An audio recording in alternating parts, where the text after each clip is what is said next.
Hi, everyone. I'm really honored to present some interesting insights for you related to travel.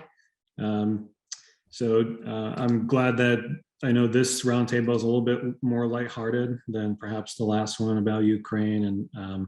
So I'm excited to kind of talk about some of the headwinds and tailwinds that we're experiencing right now related to travel. So I'd like to start by getting the bad news out of the way first. So I'm going to start off the discussion with some of the headwinds we're observing. The big one here is that we've seen perceptions of the economy in decline for a while now, and really dating back to August of last year when inflation concerns continue to rise from that point onwards. And so far, we haven't really seen the bottom yet in our tracking work. But when we get into the detail of where those concerns lie among travelers, it's really related primarily to inflation. Many travelers are feeling the pinch of rising costs for goods and services. And obviously that can shrink the pool of discretionary funds that are available for travel. Some other economic issues are cited by travelers though, including supply chain issues, labor shortages, and the rising costs in the housing and rental market. So unfortunately, it's not just one thing that has to kind of be corrected here, but a lot of things that are creating issues in the minds of travelers. As if that list of issues isn't enough, we've obviously witnessed a dramatic increase in fuel prices in recent months. Obviously, that has an impact not only on our everyday lives with, whether that's commuting or just travel around your local area, but also on the cost of travel itself. So unfortunately, that's in play as well. Regarding COVID, we've seen a lot of ebbs and flows in concern related to travel. So for example, after the vaccines were deployed around May 2021, everybody had access to the vaccine. We saw concern reach a low point with COVID. But since then, we've kind of seen these ebbs and flows where, we saw Delta come and go and then Omicron come and go. And we might be seeing a new bubble starting to emerge. But fortunately for now, concern is relatively low. At the end of the day, though, I want everybody to recognize that COVID will continue to impact travel for the time being. And I think it would be a mistake to say that COVID is not having a negative impact for certain segments of travelers.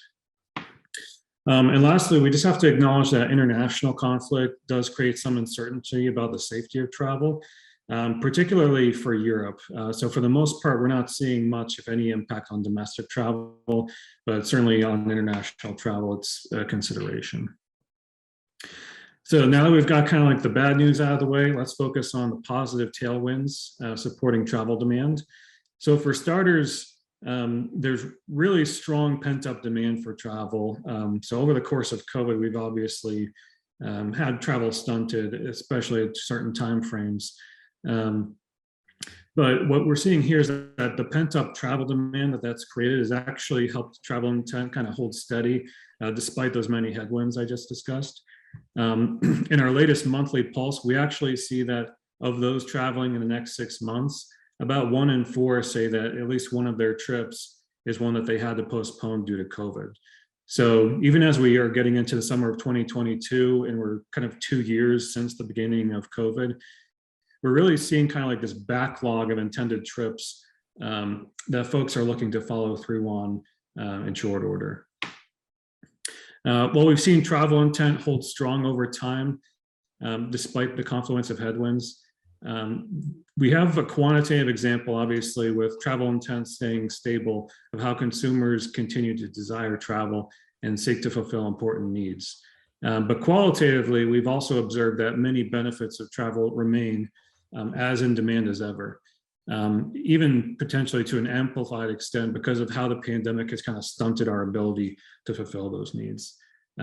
So these are needs like connecting with loved ones and friends, self-reward, escaping stress and responsibilities. So if anything, kind of like this tumultuous period we've been in has reaffirmed that the rational and emotional benefits of travel remain strongly in demand. Part of what is also helping drive travel demand, at least at the moment, is reduced travel concerns. So we see that 75% of travelers believe the worst of the pandemic is behind us. So again, that headwind is not nearly as strong as it was at other times over the past 2 years. Now, given all the economic concerns I mentioned, a big question is, how badly is this impacting the confidence of travelers when it comes to their personal finances? So fortunately, we've seen confidence kind of hold steady over the past few months. So despite declining economic perceptions, folks are generally feeling like, their personal financial situation isn't in decline like we might expect. So when we explored, how are they really helping themselves and how is this happening where they can maintain that level of confidence? It's actually because consumers have kind of learned to be more judicious in what they're spending on. So for example, some are spending less on dining out and entertainment close to home. And that's kind of protecting some funds that would go towards other discretionary spending items like travel experiences. So for travelers who are prioritizing travel, they're really kind of protecting those funds and making sure that they're alleviating the impact of inflation to prioritize travel. And then lastly, related to bleisure, so what I mean here is business travel where attendees extend their stay and perhaps bring other people to the destination. So bleisure travel remains an opportunity for many destinations to gain incremental room nights. So while some companies are decreasing the amount of business meetings that they're holding in person, or even opting for virtual meetings instead of meetings that otherwise would be in person, we do have many companies who are trying to capitalize on kind of like these pockets of low concern for COVID and kind of managing their schedules in order to have their staff finally reconnect in person.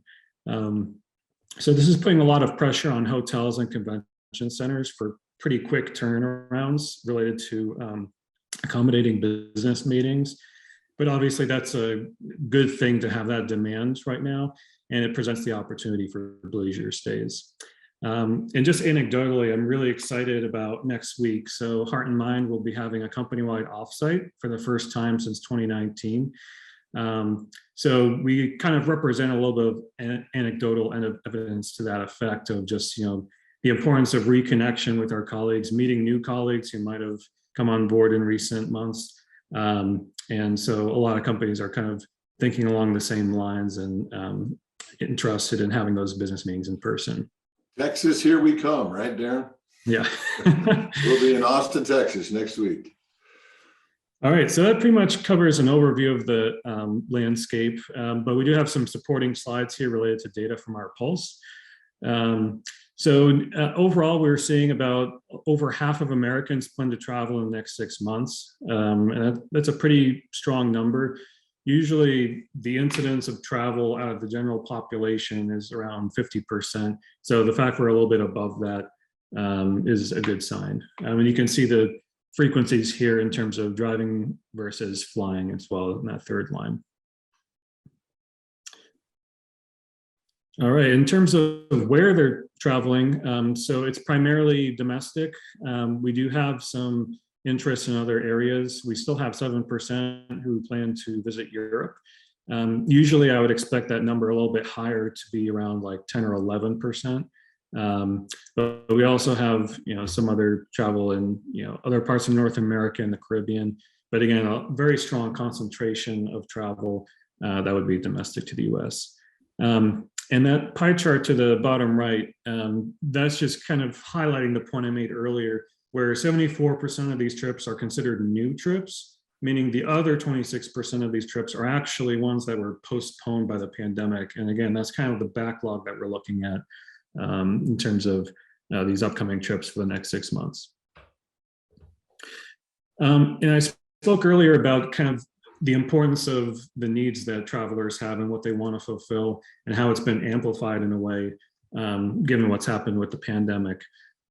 So the number one here by far is reconnecting with family, friends, and others. And I don't think that's a surprise to any of us in terms of just kind of wanting to be together and connect with one another.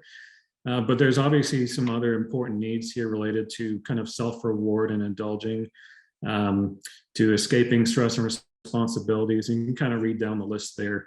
But again, the number one need that people are trying to fulfill right now is that reconnection. And it's not surprising either, because this is data from kind of like other waves and other data that we've had in the Pulse.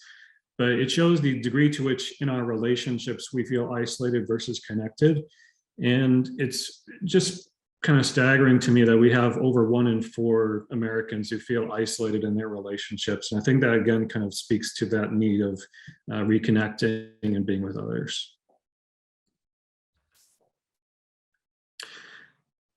We also did some attitudinal statements here just to get a lay of the land in terms of how folks perceive, is now the right time to book travel versus being unsure about it. So what we see here is that a majority kind of, they identify with that position of now is the time to book travel. And it's in particular much higher among 25 to 54-year-olds and those with incomes over 50K. So if you're kind of looking for a target audience that's ready to book now, you're probably going to want to look at those demographics. And if you look at this just by those who have traveled in the past 12 months, then the agreement level rises to 71%. So if you kind of carve out the Americans who aren't traveling in general, then that agreement grows even further. All right, and another topic we wanted to look into was this idea of PTO, because the nature of work has kind of changed pre-COVID to post-COVID, and we were curious to identify, is it easier to take PTO right now? Do we feel like we can kind of escape our jobs and our responsibilities to an easier extent versus more difficult extent now in 2022? And we actually saw that a majority believe it's actually easier to take PTO in 2022. And I specifically looked at this audience that works from home or works in an industry that allows that type of work. And they had a higher degree of agreement with that statement. It's really industries like food and beverage and healthcare. Again, you kind of have like a short-staffed F&B industry right now, along with a healthcare industry that's been burning the midnight oil every single month since COVID began. Those are the two that are kind of bringing down agreement, where they don't feel like they can kind of take that PTO. So this is just kind of interesting to see the dynamics in play here. And we also wanted to look at the expected change in spend now that we're kind of, versus pre-COVID years. So compared to that, would you expect to spend more or less? Obviously, inflation itself is kind of like its own wrench in how we compare the two.